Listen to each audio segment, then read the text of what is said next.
ભારતીય જનતા પાર્ટીના કાર્યકર્તાઓને છેડવા નહીં.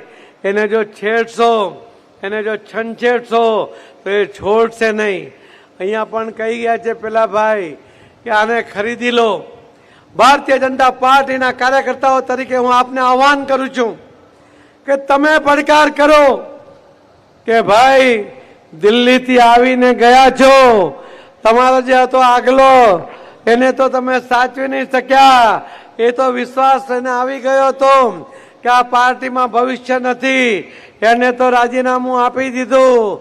પણ આ ભાઈને જીતાડી જો, તમારામાં તાકાત હોય તો એવો પડકાર ભારતીય જનતા પાર્ટીના કાર્યકર્તાઓ આપે. આ વાતને ઉચકી લે અને આપણા ઉમેદવારને જીતાડવા માટેનો પ્રકલ્પ એ સંકલ્પ સાથે આગળ વધે એ મારી ઈચ્છા છે. તાળીઓ નહીં પડી, પણ જેને લાગે છે કે આ પડકારને ઝીલી લઈશું એ બધા એક સાથે તાળી પાડો. મિત્રો, આવા જ વિડીયો અને શોર્ટ્સ જોવા માટે આજે જ અમારી ન્યૂઝ રૂમ યુટ્યુબ ચેનલને સબસ્ક્રાઇબ કરો.